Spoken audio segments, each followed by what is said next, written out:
నీ చెవియొకి నీ నేత్రములు తెరిచి నీ సన్నిధిని దివారాత్రము నీ దాసులైన ఇశ్రాయేలుల పక్షముగా నేను చేయి ప్రార్థన అంగీకరించము. నీకు విరోధముగా పాపం చేసిన ఇశ్రాయేలు కుమారుల దోషమును నేను ఒప్పుకొనుచున్నాను. నేనును నా తండ్రి ఇంటి వారును పాపము చేసి ఉన్నాము. చిన్న ప్రార్థన చేసుకుందాం. ప్రేమ కలిగిన మా తండ్రి, నీకు వందనాలు వందనాలు. హల్లెలూయా హల్లెలూయా హల్లెలూయా హల్లెలూయా. ప్రార్థనతో సాధించలేని కార్యమే లేదు, ప్రార్థించని కారణముగా లభించదేమీయు. ప్రార్థనతో సాధించలేని కార్యమే లేదు, ప్రార్థించని కారణముగా లభించదేమీయు. అనయక నీవు అంతము వరకు ప్రార్థించినచో అత్యంతమైన అవధులు లేని శక్తి ప్రాప్తించును. అనయక నీవు అంతము వరకు ప్రార్థించినచో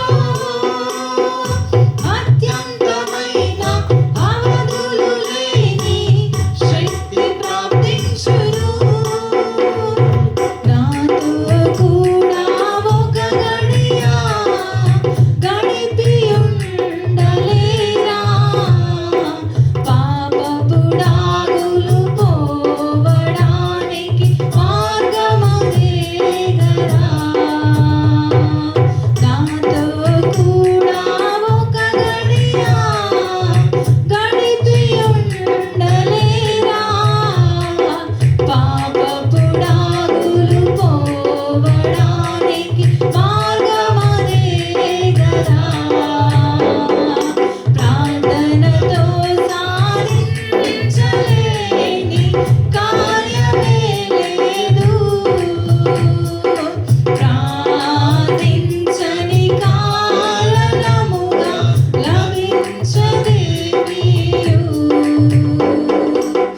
ప్రేమగల మా తండ్రి, మేము అనుకున్నది సాధించడానికి, మా శత్రువు మీద విజయం పొందటానికి మాకు నియమాలను నేర్పించి విజయం ఇచ్చే దేవుడు మా ముందున్నారు. నీ కృపకు అప్పగించుకుంటున్నాం. నెహెమ్యా ఏ రీతిగా ప్రార్థన చేశాడో తాను పాటించిన నియమాలను మేము పాటించి అలాంటి అద్భుతమైన కార్యాలు మా జీవితాల్లో మేము చూడటానికి మాకు సహాయం చేసి మీరు మహిమ పొందుమని యేసు నామమున ప్రార్థిస్తున్నాము తండ్రి. ఆమేన్. హల్లెలూయా. నెహెమ్యా చేసిన ప్రార్థనని మనం నేర్చుకుంటున్నాం. నెహెమ్యా ఎన్ని ఆటంకాలు వచ్చినా తను ఏ పని నిమిత్తమైతే బయలుదేరాడో ఆ పనిని ఓన్లీ 52 దినాల్లో ఆయన సాధించాడు. దేవునికి స్తోత్రం. కాబట్టి నెహెమ్యా ప్రార్థన చేసేటప్పుడు తను ఏ స్థితిలో ఎలాంటి మెలకువలతో ఎలాంటి నియమాలతో తను ప్రార్థన చేస్తున్నాడో 5వ వచనం వరకు మనం ధ్యానించాం. దేవునికి స్తోత్రం. ఆయనకి దేవుడు అంటే ఇష్టం ఉంది, ఆయన మాటలంటే ఇష్టం ఉన్నాయి కాబట్టి తన సహోదరులు శ్రమలో ఉన్నప్పుడు తను ఏడవకుండా కన్నీళ్లు విడవకుండా ఉండలేకపోయాడు. కాబట్టి మనకు కూడా కన్నీరు రావాలంటే అది ఊరికేనే రాదు. నీ దేవుడు అంటే ప్రేమ ఉంటే, నీ కుటుంబీకులు నీ సంఘం అంటే ప్రేమ ఉంటే ఆటోమేటిక్గా కన్నీళ్ళు వస్తాయి. అయితే ఎప్పుడైనా సరే మనం ప్రార్థన చేసేటప్పుడు అవసరతను గుర్తెరిగి ప్రార్థన చేయాలి. మూడోదిగా మనం ప్రార్థన చేస్తున్నప్పుడు ఒకవేళ దేవుడు మన ప్రార్థన వినాలి అని అనుకుంటే నీలో నువ్వు గుర్తించాల్సింది ఏంటో తెలుసా? నీ దేవుడికి నువ్వు భయపడి ఆయనను ప్రేమించే జీవితం ఉండాలి. 5వ వచనంలో అదే ధ్యానించాడు. ఇప్పుడు 6వ వచనంలో అంటున్నాడు, 6వ వచనంలో ఏం ప్రార్థన చేస్తున్నాడంటే, నీ చెవి యొగ్గి నీ నేత్రములు తెరిచి నీ సన్నిధిని దివారాత్రము నీ దాసులైన ఇశ్రాయేలుల పక్షముగా నేను చేయు ప్రార్థన అంగీకరించుము. దేవునికి స్తోత్రం. ఈ మాట ఇక్కడ దాకా మనం దాన్ని చూస్తే ఆయన బాధపడతా ఉన్నాడు, ఏడుస్తా ఉన్నాడు. కానీ తను ఆ ఏడవటానికి, బాధపడటానికి తను ఆసక్తి కలిగి ఉన్నాడు. దేవుడు మన ప్రార్థన ఊరికనే వినడు. దేవునికి స్తోత్రం. నెహెమ్యా పరిస్థితిని మీరు ఆలోచన చేయండి. ఒక మంచి పొజిషన్లో ఉన్నాడు ఆయన. అర్థశాస్త్ర రాజు ఏలుతా ఉన్నాడు. ఎన్నో సంస్థానాల మీద ఆయన అధిపతి. ఆయన చేతి కింద గిన్నె అందించే పోస్ట్ మామూలు పోస్ట్ కాదు. తనకెంతో మంచి సాలరీ, మంచి పేరు, పలుకుబడి, ప్రతిష్ట అన్నీ ఉన్నాయి. కానీ ఎప్పుడైతే తన సహోదరుల సమాచారం విన్నాడో ఆయన ఏడవకుండా ఉండలేకపోయాడు. దేవుడు అంటే ఎంత ఆసక్తి ఉంటే, తన ప్రజలంటే ఎంత ఆసక్తి ఉంటే, ప్రతికూల పరిస్థితులలో కూడా తను ప్రార్థన చేయటం మామూలు మాట కాదు. దేవునికి స్తోత్రం. హల్లెలూయా. ఆ రీతిగా బైబిల్లో చాలా మంది భక్తుల జీవితాన్ని మనం చూడొచ్చు. దేవునికి స్తోత్రం. కీర్తన 42వ అధ్యాయం 3వ వచనానికి వెళ్ళి చూస్తే అక్కడ కోరాహు కుమారులు, నీ దేవుడు ఏమాయనని వారు నిత్యము నాతో అనుచుండగా రాత్రి పగళ్ళు నా కన్నీరు. ఆయన ఏడుస్తా ఉంటే ఆ నీళ్లు నోట్లోకి వెళ్ళిపోతా ఉన్నాయి. కన్నీళ్ళే అన్నపానములు ఆయన అంటాడు. అసలు ఆయన ఏడవటానికి అవకాశం లేని పరిస్థితులు ఉన్నారు. కారణం ఏంటో తెలుసా? మీరు సంఖ్యాకాండం 16వ అధ్యాయం ఇంటికి వెళ్ళిన తర్వాత మీరు చదవండి. సంఖ్యాకాండం 16వ అధ్యాయం 32వ వచనంలో కోరాహును తనకున్నటువంటి వారందరినీ కూడా భూమి నెరవిడిచి మింగేసింది.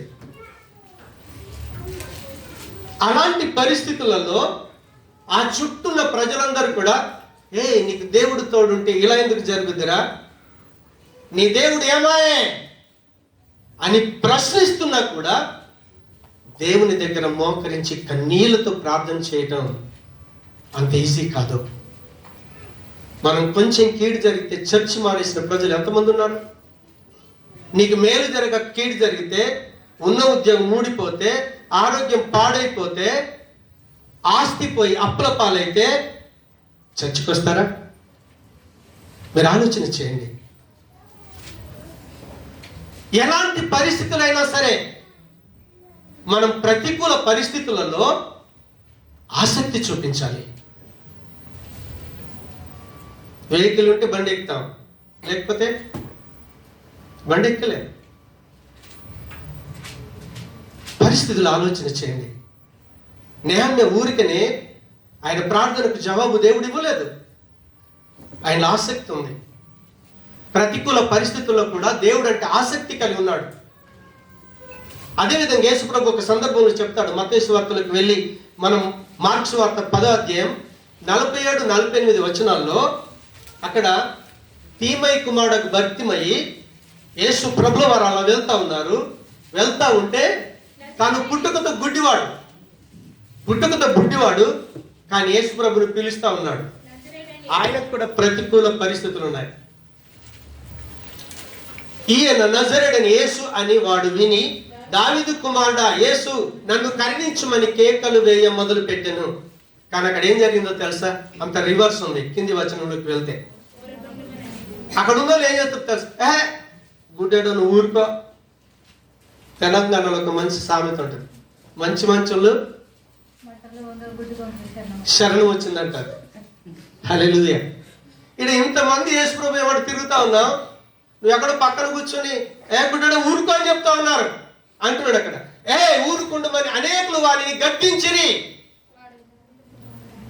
వాడికి ఇంక ఎంకరేజ్ అయింది. హల్లెలూయా. మీరెంత వద్దంటారో మీరెంత పిలవద్దంటారో, మీరెంత ప్రార్థన చేద్దంటారో, ఎంతగా యేసు ప్రభుని జ్ఞాపకం చేద్దంటారో అంతకు రివర్స్ గా చేస్తానని వాడు మరీ ఎక్కువగా ప్రయత్నాలు, వాడు మరీ ఎక్కువగా కేకలు వేస్తే యేసు ప్రభు స్పాట్ లో ఆగిపోయాడు. ఆయన ఆశ్చర్యం వేశారు అందరూ. ఆయన ఎంబడి పట్టుకుని తిరుగుతా ఉంటే మమ్మల్ని పలకరించట్లేదు, కానీ ఈయన పక్కన కూర్చొని దావీదు కుమారుడు అని పిలిస్తే ఈయన ఆగిపోయాడంటే వాళ్ళు ఆశ్చర్యపోయారు. దేవుడు మనల్ని పరీక్షిస్తాడు. ప్రతికూల పరిస్థితులు మన ముందు పెడతాడు. ప్రతికూల పరిస్థితుల్లో వీడు కదులుతాడా? ప్రతికూల పరిస్థితులతో నాతో మాట్లాడటానికి ఇష్టపడతాడా? ప్రతికూల పరిస్థితుల్లో ఆయన సముఖానికి రావడానికి ఇష్టపడతామా? ఆ పరీక్షలో కనుక నువ్వు నెగ్గావనుకో, వండర్ఫుల్ లైఫ్, ఎక్సలెంట్ లైఫ్ అనుభవిస్తాం మనం. హల్లెలూయా, హల్లెలూయా. అదే రీతిగా మనం అపొస్తలుల కార్యములు 12వ అధ్యాయంలోకి వెళ్ళి 5వ వచనాన్ని చూస్తే, అసలు క్రైస్తవులు ప్రార్థన చేయడానికి అవకాశం లేని పరిస్థితులు ఉన్నాయి అక్కడ. ఆగండి. యాకోబును ఆల్రెడీ క్లోజ్ చేశాడు.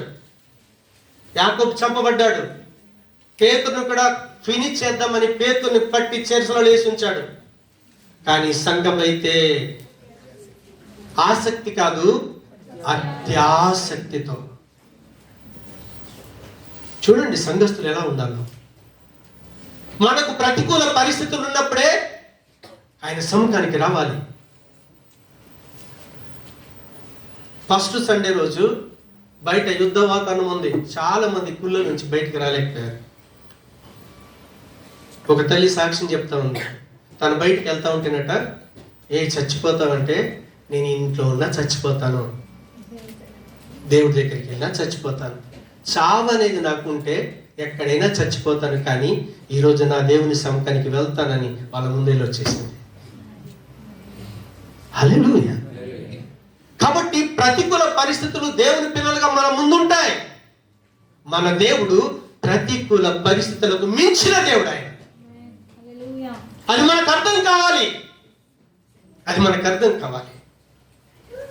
అందుకే నెహెమ్యా తన ప్రజల గురించి ఎప్పుడైతే సమాచారాన్ని విన్నాడో, ఆయన మంచి పొజిషన్లో ఉండి కన్నీళ్లు రావటానికి అవకాశం లేని ఆనంద సంతోష సమాధాన చేత ఆయన బ్రతుకుతున్నటువంటి ఆయన లైఫ్లోకి ఆటోమేటిక్గా దుఃఖం వచ్చేసింది. దేవునికి స్తోత్రం. అంటే నువ్వు ప్రార్థన చేసేటప్పుడు, నువ్వు దేన్ని సాధించాలనుకుంటున్నావో, దేన్ని అధిగమించాలనుకుంటున్నావో, ఆ ప్రార్థనలో నువ్వు మోకరించేటప్పుడు నీ ముందు దేవుడు 100% ప్రతికూల పరిస్థితులు పెడతాడు. ఇంకా కాదు, ఇది అవ్వదు, నేను వెళ్ళలేను అనే పరిస్థితులను పెట్టి పరీక్షిస్తాడు. ఆ పరీక్షలో మనం నెగ్గాలి. ఎప్పుడైతే ఒక వ్యక్తికి ఆసక్తి ఉంటుందో, జోనతన్తో మొన్న గొడవ పడ్డాను. ఇంటికి వచ్చాడు, తను మాట్లాడు, నేను మాట్లాడినాను, చెయ్యి లేపాను, మాట్లాడుకుని వెళ్ళిపోయాడు. సిగ్నల్ దాటి ఇమిగ్రేషన్ సిగ్నల్ దాకా వెళ్ళాడు. కాసేపు ఆలోచన చేశాను, అయ్యో నేను తనతో సమాధాన పడాలి. వెనకాల పరిగెత్తి జోనా ఆగిపోయాడు. సారీ బిడ్డ, తప్పు నాదే, ఆవేశంతో అనేశాను. అంటే ఒక వ్యక్తిలో ఆయనతో కలిసి ఉండాలని ఆ మనసు ఉందనుకోండి, దేవుడితో మాట్లాడాలని మనసు ఉందనుకోండి, నీ ఆసక్తి ఏం చేస్తుందో తెలుసా? ఆ దేవుని ముందు నువ్వు మోకరించేటటువంటి పరిస్థితిలోకి తీసుకుని వెళ్తాడు ఆయన. నీ తప్పిదాన్ని, నీ పాపాన్ని నీ దేవుడి ముందు ఒప్పుకోకుండా నువ్వు ఉండలేవు. నేను అదే పని చేశాడు. ఆయన ఆసక్తితోని ఇక్కడ దాకా అన్నాడు. ఆయన ఏమన్నాడు? నేను చెవి యొక్క నేత్రము తెరిచి నీ సన్నిధిని దివారాత్రము నీ దాసులైన ఇజ్రాయేల్ పక్షముగా నేను చేయి ప్రార్థన అంగీకరించుము. నీకు విరోధముగా పాపము చేసిన ఇజ్రాయేలీల కుమారుల దోషమును నేను ఒప్పుకొనుచున్నాను.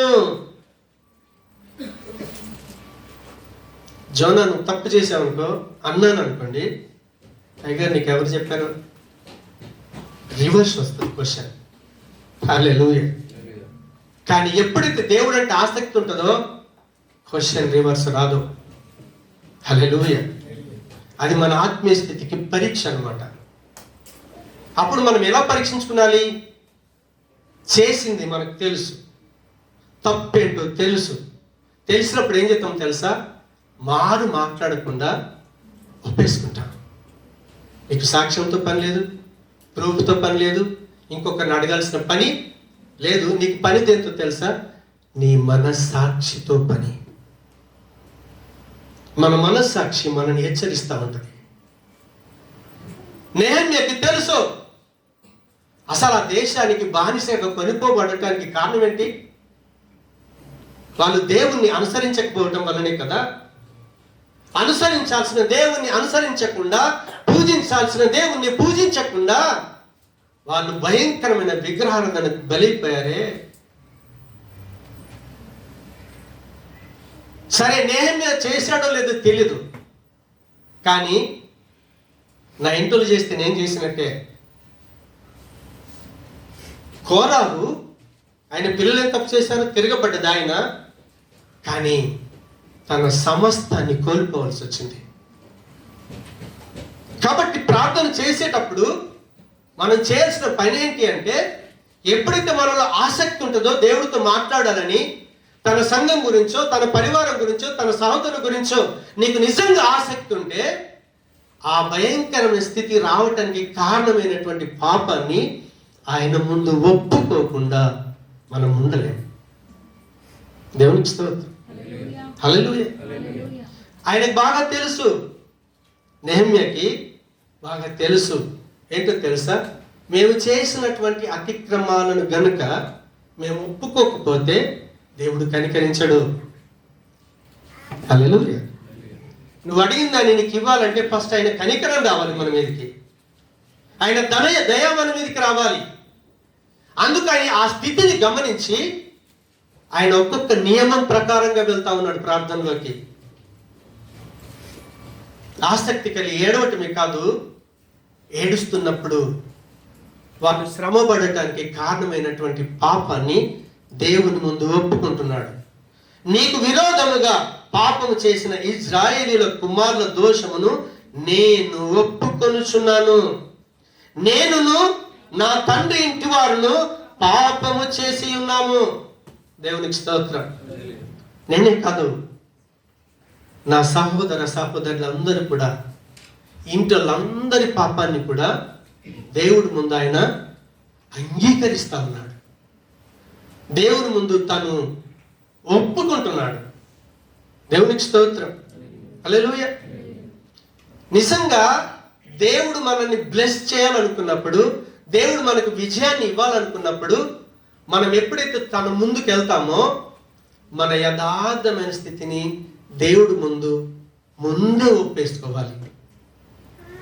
లేకపోతే నువ్వు పోరాటం చేస్తావు కదా, అది ఆలస్యమైన కొద్దీ దేవుడు ఏం చేస్తాడంటే అవకాశం ఇస్తూ ఉంటాడు.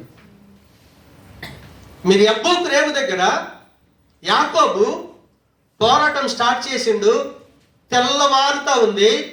తెల్లవారుదాకా పోరాటం చేసిన కనీసం తనిచ్చి తాను నేను పాపినని ఒప్పుకుంటాడేమోనని అవకాశం ఇచ్చాడు.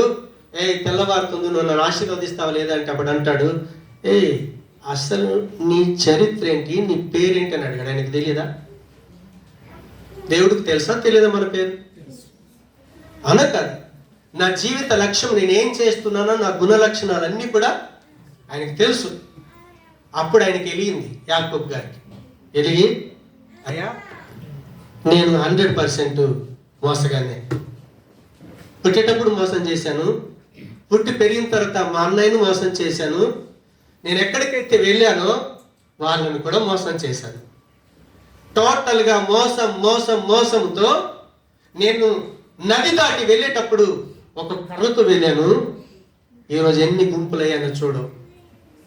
ఇదంతా నువ్వు నాకు టాలెంట్ ఇచ్చావే, ఆ టాలెంట్తో మోసం చేసి నేను సంపాదించానని ఎప్పుడైతే యాకోబు ఒప్పుకున్నాడో, ఓకే గాడ్ బ్లెస్ యూ అన్నాడు. దేవుడు అన్నాడు, నేను నిన్ను దీవిస్తున్నాను. మనుషులు ఎప్పుడు దేవుణ్ణి గెలుచుకోరో తెలుసా? పాపాన్ని దాచిపెట్టుకున్నంతసేపు ఆయనను గెలుచుకోలేదు. ఎప్పుడైతే తన పాప స్థితిని ఒప్పుకున్నాడో, నువ్వు మనుషులను కూడా గెలిచావు, దేవుణ్ణి కూడా గెలుచుకున్నావు. ఇక నుంచి నీ పేరు యాకోబు కాదు, మోసగాడివి కాదు, నువ్వు ఇశ్రాయేలువే. దేవునికి స్తోత్రం. రీజన్ ఏంటో తెలుసా? తన పాపాన్ని ఒప్పుకున్నాడు. మన పాపాన్ని ఒప్పుకోవడానికి దేవుడు మనకు అవకాశం ఇచ్చినప్పుడు దాన్ని ఒప్పుకోవాలి. ఆయన పాపం కాదు, ఆ పితరుల పాపం అంతా కూడా ఒప్పుకున్నాడని దేవుని యొక్క వాక్యం సెలవిస్తా ఉంది. మీరు కొత్త నిబంధనలకు కూడా వెళ్ళండి. ఒకసారి 1 యోహాను పత్రిక 1:9 ఒకసారి చూద్దాం. మన పాపములను మనం ఒప్పుకొనిన ఎడల మన పాపములను మనము ఒప్పుకొనిన ఎడల ఆయన నమ్మదగిన వాడును నీతిమంతుడును గనుక ఆయన నమ్మదగిన వాడును నీతిమంతుడును గనుక ఆయన మన పాపములను క్షమించి ఆయన మన పాపములను క్షమించి సమస్త దుర్నీతి నుండి మనలను పవిత్రులనుగా చేయును. సమస్త దుర్నీతి నుంచి మనలను పవిత్రులనుగా చేయును. దేవునికి స్తోత్రం. 100% ఆయన కనికరించే దేవుడు. ఆయన మన ప్రార్థన వినే దేవుడు. ఆయన మన తప్పుదాలను మన పాపాలను క్షమించే దేవుడు. ఆయన క్షమించే దేవుడు అని గుర్తెరిగినప్పుడు ఆయనను బ్రతిమాలుకోవటానికి ఏ రోజు కూడా సంకోచించకూడదు, సిగ్గుపడకూడదు. నిన్న రాత్రి తప్పిపోయిన కుమారుడు గురించి మనం ధ్యానించాం ప్రేయర్లో. ఆస్తి తీసుకున్నాడు, వెళ్ళిపోయాడు, అన్ని సిగ్గుమాలిన పనులు చేశాడు, చెప్పుకోవటానికి గర్వకారమైన ఒక్క పని కూడా లేదు. కానీ ఎప్పుడైతే తనకు బుద్ధి వచ్చిందో, అయ్యా నీ కొడుకుగా కాదు, నీ పనుల్లో ఒక్క పనుడుగా ఉండనియాలని తన హృదయంలో అనుకున్నాడు. తండ్రికి తెలిసిపోయింది. మన అంతరంగా మెరిగిన దేవుడు మన దేవుడు కాబట్టి ఆయన క్షమించుటకు సిద్ధ మనసు కలిగిన వాడు. కాబట్టి మన పాపములను మనం 100% ఒప్పుకునాలి. దేవునికి స్తోత్రం. హల్లెలూయా. 1:7 నీ ఎదుట బహు అసహ్యముగా ప్రవర్తించితిమి, నీ సేవకుడైన మోసే చేత నువ్వు నిర్ణయించిన ఆజ్ఞలనైనను కట్టడలనైనను విధులనైనను మేము గైకొనకపోతిమి. నెహమ్యా ఎంత యథార్థంగా ఒప్పుకుంటున్నాడో చూడండి. ప్రజల క్షేమం కొరకు, ఇజ్రాయెల్ ప్రజల క్షేమం కొరకు మోషేతోని మాట్లాడి, ఈ ప్రజల్ని నువ్వు ఇలా నడిపించాలి, ఇలాంటి కట్టడలు పెట్టాలని ఒక కట్టడాలు నియమించి వాళ్ళను నడిపించడానికి మోషే చెప్తున్నప్పుడు మోషే మీదకి తిరగబడ్డారే తప్ప మోషే మాటని పాటించలేకపోయారు. సంఘం క్షేమం కొరకు సంఘంలో ఉన్న కాపరి ఎవరెవరికి ఏ బాధ్యతలు అప్పగిస్తాడో వాళ్ళని పాటిస్తే యు ఆర్ ఎ బ్లెస్డ్. తిరగబడితే కోల్పోతాం. దేవునికి స్తోత్రం. నెహమ్యా యథార్థంగా ఒప్పుకుంటున్నాడు. ఆయన అయ్యా మోషే ద్వారా ఇచ్చిన కట్టడలు కావచ్చు, నియమాలు కావచ్చు, మేము చేయలేదయ్యా, మేము పాపులమే, మేము తప్పిపోయిన ప్రజలం, మమ్మల్ని క్షమించమని ఆయన దేవుని ముందు యథార్థంగా ఒప్పుకొని ఆయన ప్రార్థన చేస్తా ఉన్నాడు. దేవునికి స్తోత్రం. ఎప్పుడైతే మన పిల్లలు మనని బ్రతిమాలుకుంటారో, బ్రతిమాలుకున్నప్పుడు ఎంత కఠినమైన తల్లి తండ్రి అయినా సరే, కొన్నిసార్లు తండ్రి కఠినంగా ఉంటే పక్క నుంచి ఫోన్లేండి ఆడు చెప్తున్నాడు కదా. తల్లి హృదయం ఎలా ఉంటుంది? ఆ రీతిగా మన ప్రభు అట తల్లి హృదయాన్ని కలిగినటువంటి వాడు. ఆయన నీ తల్లి మరిచిన, నీ తండ్రి విడిచిన, నేను నిన్ను విడవను. మనం తప్పు చేశామని మనల్ని పోగొట్టుకునే దేవుడు కాదు ఆయన. కానీ ఆ టైంలో మనం ఏం చేయాలో తెలుసా? నెహమ్యా ఏం చేశాడంటే ఒక అద్భుతమైన పని చేశాడు ఆయన. అదే 1:9 చూద్దాం త్వరగా. అయితే మీరు నా వైపు తిరిగి నా ఆజ్ఞలను అనుసరించి నడిచిన ఎడల భూదిగంతముల వరకు తోలివేయబడినను అక్కడ నుండి సహా మిమ్మల్ని సమకూర్చి నా నామం ఉంచుటకు నేను ఏర్పరచుకున్న స్థలమునకు మిమ్మల్ని రప్పించేదనని సెలవిచ్చితివి కదా. హల్లెలూయా. అంటే నెహమ్యా ఏం చేశాడో తెలుసా? దేవుడి యొక్క కనికరాన్ని జ్ఞాపకం చేసుకుంటున్నాడు. హల్లెలూయా. కొన్నిసార్లు మన పిల్లలు అంటారు, డాడీ నువ్వు విద్యెత్తి తీసుకొస్తాను అన్నావు కదా, అన్నావా లేదా? అన్నప్పుడు అవురా బాబు. హల్లెలూయా. దేవుడు తన పిల్లలు ఆయన చెప్పిన మాట విననప్పుడు పంపించేస్తానని చెప్పాడు. కానీ ఒక్కవేళ మీరు అక్కడికి వెళ్ళిన తర్వాత మీరేం తప్పు చేశారో దాన్ని మీరు జ్ఞాపకం చేసుకొని ఒకవేళ నా వైపు కనుక మీరు తిరిగారనుకోండి, ప్రపంచంలో ఏ మూలనున్నా సరే మళ్ళీ ఇక్కడికి మిమ్మల్ని తీసుకొస్తాను. నువ్వు ఎంత స్థితిలో పడిపోయినా సరే నీ మొదటి స్థితిని దేవుడు మళ్ళీ నీకు ఇచ్చుటకు సమర్థత కలిగిన వాడు. అది ఆయన కనికరం. అందుకే ఆయన ఏం చేశాడు తెలుసా? దేవుని యొక్క కనికరాన్ని జ్ఞాపకం చేసుకుంటూ దేవుణ్ణి బ్రతిమాలుకుంటున్నాడు. ఏమయ్యా మా పితరులకు నువ్వు చెప్పావు కదా, నువ్వు ఇచ్చిన మాట ఒకసారి జ్ఞాపకం చేసుకో. ఒకసారి కీర్తన 30:5 చూద్దాం త్వరగా. ఆయన కోపం ఎంతసేపు ఉంటుందట? నిమిషం మాత్రమే. హల్లెలూయా. తర్వాత ఏమన్నాడు? దయ ఆయుష్కాలం అంతా. నువ్వెన్ని రోజులు బ్రతుకుతావో, 70 ఏళ్ళు బతుకుతావా, 80 ఏళ్ళు బతుకుతావా, 100 ఏళ్ళు బతుకుతావా, 120 సంవత్సరాలు బతుకుతావా, నువ్వు బ్రతికినన్ని రోజులు కూడా ఆయన దయ చూపేటటువంటి దేవుడు అట. దేవునికి స్తోత్రం. నేను నీకు ఈ వాగ్దానాన్ని తెలుసు, అందుకే ఆయన కనికరం కొరకు ప్రాధేయపడతా ఉన్నాడు. దేవునికి స్తోత్రం. అదే నిర్గమకాండం 34:7 చూస్తే, నిర్గమకాండం 34:7 ఆయన 1000 మందికి కృప చూపును, దోషమును అపరాధమును పాపమును క్షమించే దేవుడు ఆయన. నువ్వు దోషం చేసేవచ్చు, పాపం చేసేవచ్చు, అతిక్రమాలు చేసేవచ్చు, నో ప్రాబ్లం. కానీ దేవుడు యొక్క మనసు ఎలాంటిదో తెలుసా? ఖచ్చితంగా నువ్వు ఆయన వైపు కనుక తిరగగలిగితే 100% నేను క్షమించే దేవుడు ఆయన. కలుగు. కొంతమంది అంటారు, ఎన్నన్నా చెప్పు, నువ్వెవరితో మాట్లాడమన్నా మాట్లాడతాను, కానీ నేను సైమంతో మాట్లాడు. అయ్యగా నువ్వేమన్నా చెప్పు. అక్కడ ఎవరు కూర్చున్నాడంటే సాతాను గడు కూర్చున్నాడు అనమాట. మనకు అర్థమైపోవాలి, సాతాను గడు క్షమించడానికి ఎప్పుడు కూడా సిద్ధమైన మనసు వాడికి ఉండదు. కానీ నీకు ప్రాణాత్మ శరీరం ఇచ్చిన నీ తండ్రి అయిన నీ దేవుడు ఉన్నాడే, ఆయన క్షమించుటకు సిద్ధ మనసు కలిగినటువంటి వాడు. ఒకసారి విలాప వాక్యములు 3 త్వరగా 22, 23, 24, 25 అక్కడ అంటాడు, యెహోవా కృపగలవాడు, ఆయన వాత్సల్యత ఎడతెగక నిలుచున్నది గనుక మనము నిర్మూలము కాకుండా ఉన్నాము. అంటే మనం తప్పు చేసినప్పుడే కొడితే ఒక్కడును బతుకుతాడు ఇక్కడ? మీరు చెప్పండి. ఒక్కరు కూడా సజీవుల లెక్కలు ఉండే అవకాశం లేదు ఆయన. ఎందుకో తెలుసా? ఆయన కృప వాత్సల్యం కలిగినటువంటి దేవుడట. ఆ వాత్సల్యం అనేది ఎడతెగకుండా ఉంటుందట. కొంచెంసేపు వాత్సల్యం చూపి కొంచెంసేపు చూపటానికి బ్రేక్ లేదు. హల్లెలూయా. ఇంకేమంటాడు త్వరగా? అనుదినము నూతనముగా ఆయనకు వాత్సల్యత పుట్టుచున్నది, నీవు ఎంతైనా నమ్మదగిన వాడు. అనుదినము నూతనముగా ఆయన కంటే, ఇప్పుడు ఈరోజు ఉందనుకోండి వాత్సల్యం, రేపు కూడా మళ్ళీ కొత్తది వస్తుంది. మీరు ఎక్కడన్నా వాగు దగ్గరికి వెళ్ళినప్పుడు చిన్న గుంట తవ్వితే వాటర్ వస్తూ ఉంటుంది, మీరు ఇలా తీయండి, ఫ్రెష్ వాటర్ వస్తూనే ఉంటుంది. దేవుని యొక్క వాత్సల్యం కూడా మన పట్ల రోజు ఫ్రెషే.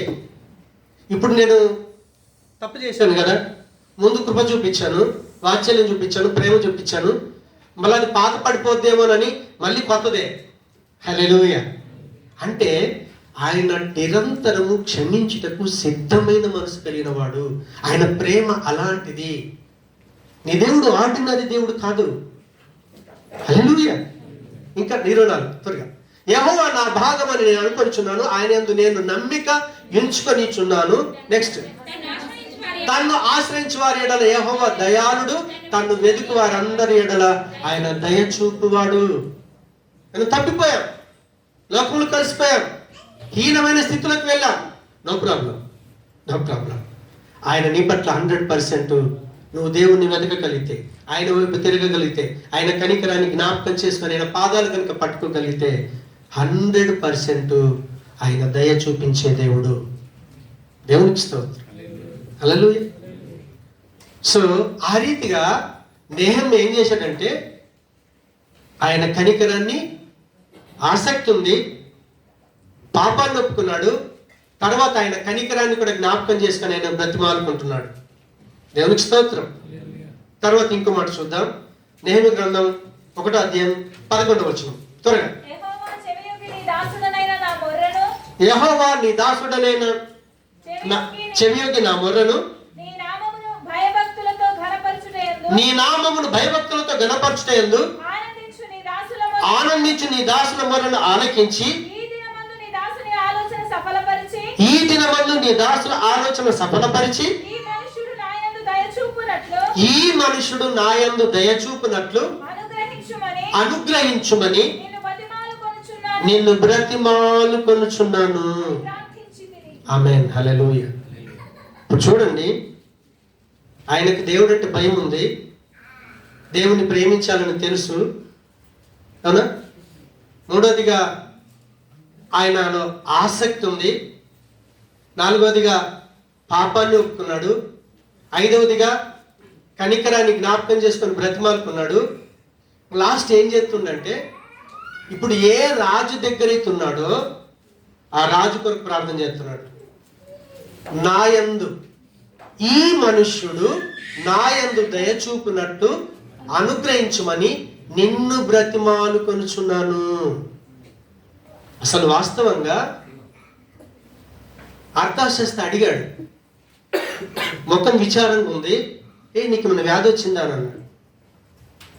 అన్నప్పుడు ఆయన భయపడి, ఎందుకంటే రాజులకు ఆహారం అందించాలంటే ఆరోగ్యంగా ఉండాలి, ఏ డిసీజ్ వాళ్ళకి అంటడానికి లేదు. అప్పుడు భయపడి అంటాడు, అయ్యా నా పితరులునే సమాధి ఆ ఊరంతా కాలిపోయిందయ్యా అని అడిగినప్పుడు, నువ్వేం కోరుకుంటున్నావు, ఏం కావాలి? అడగకంటే ముందు ఆ రాజును అడగటానికి దేవుణ్ణి బ్రతిమాలుకుంటున్నాడు.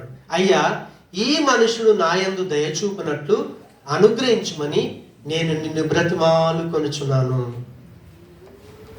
ఆయన చేతి కింద ఎన్నో రోజుల నుంచి గిన్నె అందిస్తూ రాజు హృదయంలో రాణి హృదయంలో మంచి ప్రేమ కలిగి ఉన్నాడు ఆయన. కానీ తను తన మీద కాన్ఫిడెన్స్ పెట్టుకోకుండా, తనకున్నటువంటి విశ్వాసం మీద నమ్మకం ఉంచకుండా ఆయన ఏం చేశాడు అంటే ఆ రాజును గురించి దేవుడికి అప్పగిస్తున్నాడు. ఎందుకొరకు అప్పగించాడు అంటారు? రాజుని దేవునికి అప్పగించాల్సిన అవసరం ఏమొచ్చింది? అడుక్కోవచ్చు కదా, అడగచ్చలేదు. కానీ ఆయనకు దేవుడి యొక్క వాక్యం తెలుసు. ఒకసారి సామెతల గ్రంథం 21వ అధ్యాయం 1వ వచనం. యెహోవా చేతిలో రాజు హృదయము నీటి కాలువలె ఉన్నది, ఆయన తన చిత్త వృత్తి చొప్పున దానిని తిప్పును. దేవునికి స్తోత్రం. ఇప్పుడు మీరు ఏ కంపెనీ అర్బాబు దగ్గర పనిచేసినా ఆ కంపెనీ అర్బాబు హృదయాన్ని ఎటు తిప్పాలన్న ఎవరి చేతులు ఉంది? మనం ఏం చేస్తాం? సార్ మా మేనేజర్ మంచోడు కాదు, ఇయ్యడు. మా అర్బాబు మంచోడు కాదండి, మనం దేవుడికి దేవుళ్ళం అయిపోతాం. ఆయన చెప్పింది ఏదో మనం చెప్పేదే శాసిస్తాం. ఎంత దౌర్భాగ్యం స్థితి! ఈ మాట నేను చెప్తున్నానా? నేను చెప్పట్లేదు, దేవుడు స్వయంగా సెలవిస్తున్నాడు. యెహోవా చేతిలో రాజు హృదయం నీటి కాలువల వలె ఉన్నది, ఆయన తన చిత్త వృత్తి చొప్పున దాన్ని ఎటంటట్టు తిప్పేస్తాడు. ఆమేన్. నీ దేవుడు అంత గొప్ప దేవుడయ్యా. కాబట్టి నువ్వు నీ మేనేజర్తో నీ అర్బాబుతో దేవుని కంటే ఎక్కువ స్థానం ఇవ్వాల్సిన అవసరం లేనే లేదు. దేవుడు అన్నాడు, నీ అధికారులు నువ్వేం చేయాలి? రెస్పెక్ట్ చేయి, గౌరవం చేయి, కానీ దేవుని కంటే ఎక్కువ కాదు. నీ ఉద్యోగాన్ని ప్రేమించు, నీ భార్యను ప్రేమించు, నీ పిల్లల్ని ప్రేమించు, కానీ దేవుని కంటే ఎక్కువ కాదు. దేవుని కంటే ఎక్కువ ఎప్పుడైతే మనం ప్రేమ చూపిస్తామో అప్పుడు నువ్వు విగ్రహారాధన చేస్తున్నావని దాని అర్థం. సోదె చెప్పి ఆత్మకు దేవుడు ఎంత శిక్షిస్తాడో అలాంటి విగ్రహారాధన కలిగి ఉంటే అంత శిక్ష అనుభవించాల్సి వస్తుంది. నెహెమ్యా యొక్క సత్యం తెలుసు కాబట్టి నెహెమ్యా ఏం చేశాడంటే, అయ్యా లాస్ట్ నిన్నొకటి కోరుకుంటున్నాను, నన్ను పంపించడానికి ఆయన పంపించాలి. కాబట్టి ఆయనను పంపించడానికి నువ్వు ఆయన హృదయం తెరిచి నువ్వు నా పక్షాన కార్యం చేయి. సింపుల్. దేవునికి స్తోత్రం. ఏడ్చాడు, అప్పగించేసుకున్నాడు. తీరా ముందుకెళ్ళేసరికి 2వ అధ్యాయంలోకి వచ్చి చూస్తే 8వ వచనం ఒకసారి చూద్దాం త్వరగా. పట్టణ ప్రాకారమునకును మందిరముతో సంబంధించిన కోట గుమ్మములకును నేను ప్రవేశింపబో ఇంటికి నీ దూలములను బ్రాణులను ఇచ్చినట్లుగా రాజుగారి అడవులను కాయి ఆసాపునకు ఒక తాకీదు ఇయుడని అడిగి తిని, అలాగు నాకు తోడుగా ఉండి నాకు కృప చూపుచున్న నా దేవునికి కరుణాస్తము కలది. రాజు నా మనవి ఆలకించెను. తర్వాత నేను నది అవతలున్న అధికారుల ఎదుకు వచ్చి వారికి రాజు యొక్క తాకీదులు అప్పగించి తిని, రాజు నాతో కూడా సేనాధిపతులను గుర్ర ప్రవతులను పంపించాను. ఆయన ఒక్కడే ఎల్లుడు కాదు, ఆయన యెరూషలేము పట్టణము దాకా చేరేదాకా సెక్యూరిటీ. రెండవది, తాను ఏ మందిరాన్ని కట్టాలనుకున్నాడో, ఏ గోడను కట్టాలనుకున్నాడో దానికి కావలసిన సమస్తము కూడా ఇవ్వటానికి రాజు హృదయాన్ని దేవుడు తెరిచాడు. ఆయన హల్లెలూయా. సరే, అయిపోయిందా? పండుగ చేసుకోవచ్చా? లేదు, పండుగ చేసుకోవటానికి అవకాశం లేదు. చేరుకున్నాడు, యెరూషలేము మందిరం కట్టడానికి ఆరంభించాడు. ఎప్పుడైతే ఒక మంచి పని జరుగుతుందో దాన్ని అడ్డగించే వాళ్ళు కూడా ఉంటారు. దేవునికి స్తోత్రం. అందుకే నెహెమ్యా గ్రంథంలోకి వెళ్ళి మనం 4వ అధ్యాయాన్ని చూస్తే 1వ వచనంలో, మేము గోడ కట్టుచున్న సమాచారం విని సన్బల్లటును మిగుల కోపగించి రౌతుడై యూదులను ఎగతాళి చేసి సోములను దండువారి ఎదుట తన స్నేహితుల ఎదుటను ఇట్లా నేను దుర్బలులైన ఈ యూదులు ఏమి చేదురు? తమంతట తామే పని ముగిస్తారా? వాళ్ళతో యుద్ధం చేయాలని ఎప్పుడైతే వాడు ప్లాన్ చేశాడో అప్పుడు నెహెమ్యా భయపడలేదు. దేవునికి స్తోత్రం. భయపడకుండా తన ప్రజలందరినీ హెచ్చరించి, మనం గోడ కడుతున్నాం కదా, ఒక చేత్తో తాటు పట్టాలి, ఒక చేత్తో ఈట పట్టాలి. పనిచేసే వాళ్ళు సగం మంది ఆయుధాలు పట్టుకుని నిలబడ్డారు, సగం మంది కడతా ఉన్నారు. ఇక్కడ ఆల్రెడీ చాకు పెట్టేసుకొని పని చేస్తా ఉన్నారు, కత్తి పెట్టుకొని పని చేస్తున్నారు. అంత ధైర్యం ఎక్కడి నుంచి వచ్చింది తెలుసా? ఆయన ముందే దేవుణ్ణి బ్రతిమాలుకున్నాడు. తన ఉపవాసం ఉండి కన్నీళ్లతో ప్రార్థన చేస్తూ ఏడుస్తూ తన దేవుని దగ్గర మోకరించేటప్పుడు ఆయనకు భయపడాలనే సత్యాన్ని ఎరిగి దేవుని ముందు గజగజ వణుకుతూ ఆయనకు ఎలాంటి పరిస్థితి ఉన్నా ఆయనను ప్రేమిస్తూ ఆయన ప్రజల కొరకు దేవుని కొరకు ఆసక్తి కలిగి ఏడవటానికి ఏడుస్తూ తన పాపాన్ని ఒప్పుకొని దేవుని యొక్క కనికరం కొరకు పాదాలు పట్టుకొని ఏ మనిషి ద్వారా కార్యం జరగాలనుకున్నాడో ఆ మనిషిని దేవుడికి అప్పగించినప్పుడు దేవుడు అద్భుతమైన కార్యాన్ని చేశాడు. మనకు దేవుడు ఒక బాధ్యతను అప్పగించిన తర్వాత మనం దాన్ని చేయకుండా ప్రతికూల పరిస్థితులన్నీ పెడతాడు. నేను వెళ్ళాలి, గోడ కట్టాలి, సన్బల్లటును లేపాడు, అమ్మోనియను లేపాడు, టోబోను లేపాడు. అక్కడ చుట్టూన్న ప్రజలందరినీ లేపి యుద్ధ వాతావరణం కలిగించినా కూడా నాకు దేవుడు అప్పగించిన పనిని నేను చేయాలని ఆయన ఆసక్తి కలిగి ఉన్నాడు. కాబట్టి దేవుడు ధైర్యం ఇచ్చాడు, దేవుడు విజయాన్ని ఇచ్చాడు. అదే నెహెమ్యా 6వ అధ్యాయం లాస్ట్ 15వ వచనానికి వెళ్ళి చూస్తే 52 రోజుల్లో ప్రాకారం కంప్లీట్ చేశాడు. సో ఈరోజు దేవుని పిల్లలుగా సంఘంలో దేవుడు మనకి ఏదైనా బాధ్యత ఇస్తే, నీ ముందు ప్రతికూల పరిస్థితులు ఉన్నా, కొంతమంది ఎవరు పక్కడు తిట్టే కూడా రావట్లేదు, ఒకరు తిట్టుకొని సంఘానికి రావట్లేదు, వచ్చిన తర్వాత ఒకరు పలకరించట్లేదని రావట్లేదు, వచ్చిన తర్వాత నాకు రెస్పెక్ట్ లేదని రావట్లేదు. సాతానుడు ఎన్ని విషయాల్లో మనల్ని ఆసక్తి నుంచి ఆ మనలో ఉత్సాహాన్ని బయటికి తీయటానికి సాతానుగాడు ఎన్ని ప్రయత్నాలు చేసినా మనం ఓడిపోకూడదు. అప్పుడే మనం విజయాన్ని సాధిస్తాం. అలాంటి జీవితాన్ని దేవుడు మనకు దయచేయనుగా. ఈ 40 రోజులు ఉపవాసం ఉండి ప్రార్థన చేసేటప్పుడు ఏ రీతిగా నెహెమ్యా యొక్క నియమాన్ని పాటించి ప్రార్థన చేసి విజయాన్ని సాధించాడో అలాంటి నియమాన్ని మనం పాటించదుము గాక, విజయం సాధించదుము గాక. ప్రార్థన చేసుకుందాం. ప్రేమ కలిగిన మా తండ్రి, కృపా కనికరంగా మా దేవా, మీకు వందనాలు. మాకు నియమాలను నేర్పించి విజయమునిచ్చే దేవుడు. అందుకే ఈరోజు నెహెమ్యాను మా ముందు పెట్టి తను ఏ రీతిగా ఏ నియమ ప్రకారం తాను ప్రార్థన చేసి విజయాన్ని సాధించాడు ఆ రీతిగా మేము కూడా ప్రభా నువ్వంటే ప్రేమ కలిగి ఉండాలి, నీ మాట అంటే ప్రేమ గౌరవం ఉండాలి అయ్యా. ఒక గురి కలిగి అవసరత ఎరిగి మేము ప్రార్థన చేయాలి. ఆ ప్రార్థనలో మేము మోకరించేటప్పుడు నీకు భయపడుతూ నిన్ను ప్రేమిస్తూ అయ్యా నీ యందు ఆసక్తి కలిగి ప్రతికూల పరిస్థితులున్నా మాట్లాడాలి, ప్రార్థించాలి, వెళ్ళాలి అనే ఆసక్తితో మా ప్రతి పాపాన్ని ఒప్పుకొని నీ కనికరాన్ని నీ దయను మేము జ్ఞాపకం చేసుకొని మేము విజయం సాధించడానికి నెహెమ్యా లాంటి ప్రార్థన జీవితం ఇచ్చి మమ్మల్ని మీ మహిమ కొరకు సాక్షులుగా నిలబెట్టుకోమని, విజయాలనిచ్చి సంతోషంగా నేను వెంబడించడానికి మీరు కృప చూపించమని యేసు నామమున ప్రార్థించి వేడుకుంటున్నాము తండ్రి. ఆమేన్.